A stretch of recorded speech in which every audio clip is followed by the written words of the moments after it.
تو روزہ ڈھال ہے اور جہنم سے آزادی کا ایک اہم ذریعہ ہے۔ روزہ اللہ اور بندے کے مابین ایک راز ہے۔ روزہ نور ہے، ضیاء اور روشنی ہے، اور آقا کریم صلی اللہ علیہ وآلہ وسلم نے روزے کی فضیلت بیان کرتے ہوئے ارشاد فرمایا کہ ہر شے کی کوئی زکوٰۃ ہوتی ہے، انسان کے جسم کی زکوٰۃ روزہ ہے۔ اگر روزہ رکھے گا تو جسم زکوٰۃ ادا کرے گا، جس طرح زکوٰۃ سے مال پاک ہوتا ہے، روزے سے جسم پاک ہو جاتا ہے۔ اور روزہ ویسے بھی انسان کے لیے شفا کا پیام ہے۔ فرمایا کہ سحری کھایا کرو، کیونکہ سحری کے کھانے کے اندر بھی اللہ نے برکت رکھی ہے۔ تو یہ ماہ سیام اپنے دامن میں برکتیں لے کر، رحمتیں لے کر نازل ہوتا ہے۔ اس کا پہلا حصہ رحمت، درمیانی حصہ مغفرت، اور آخری حصہ جہنم سے آزادی کا مژدہ جاں فضا ہے۔ حدیث میں آتا ہے کہ اللہ نے میری امت کو رمضان المبارک کے روزے کے حوالے سے 5 چیزیں ایسی عطا کی ہیں جو اس سے قبل کسی امت کو نصیب نہیں ہوئی۔ ایک تو یہ کہ رمضان المبارک کے اندر روزہ رکھنے والے کے میدے سے جو بو نکلتی ہے، اللہ کو وہ مشک سے زیادہ محبوب ہے۔ دوسری بات کہ جب ماہ سیام آتا ہے تو شیاطین کو جکڑ دیا جاتا ہے۔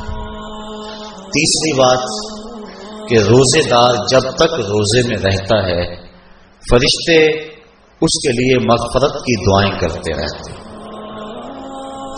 اور چوتھی بات، جب ماہ سیام کی آخری رات آتی ہے تو اس کے سارے گناہوں کو بخش دیا جاتا ہے اور اس کو جہنم سے آزادی کا پروانہ مل جاتا ہے۔ بلکہ ایک صحابی نے حضور سے عرض کی کہ آقا کریم، جو یہ جہنم سے آزادی کا پروانہ مومن کو ملتا ہے تو کیا یہ لیلۃ القدر کی رات ہے؟ تو آقا کریم نے فرمایا نہیں، جب مزدور اپنی مزدوری مکمل کرتا ہے، جب اس کی دہاڑی پوری ہو جاتی ہے تو پھر اس کو اس کا مالک کچھ دیتا ہے، تو یہ جو اس کو بخشش اور مغفرت کا مژدہ جاں فضا دیا جاتا ہے، یہ اس کی مزدوری ہے۔ اور فرمایا کہ جو لیلۃ القدر کی برکتیں اس کو حاصل ہوتی ہیں، یہ اس کے علاوہ ہے۔ اور یہ اللہ تعالیٰ جل شانہ نے خاص کرم نوازی فرمائی بندہ مومن پر کہ اس کو یہ بابرکت رات عطا فرمائی۔ اور 5ویں فضیلت جو اس کو دی گئی، روزہ دار کو اور حضور سے قبل جو امتوں میں لوگ روزے رکھتے تھے، یہ فضیلتیں ان کو نہیں عطا کی گئی۔ جنت کو پورا ماہ مومن کے لیے آراستہ و پیراستہ کیا جاتا ہے۔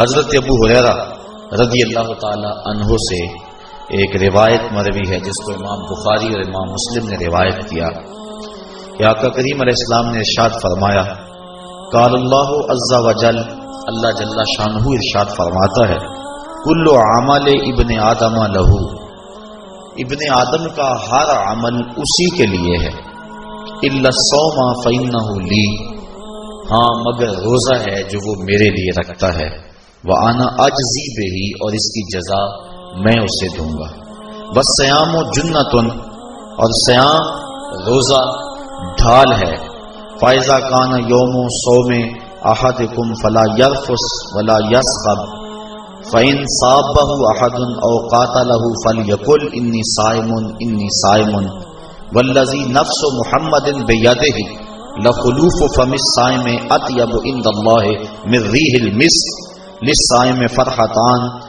يَفْرَحُهُمَا إِذَا أَفْطَرَ فَرِحَ بِفِطْرِهِ وَإِذَا لَقِيَ رَبَّهُ فَرِحَ بِصَوْمِهِ۔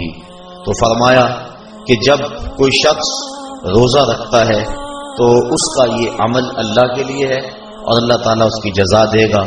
روزہ ڈھال ہے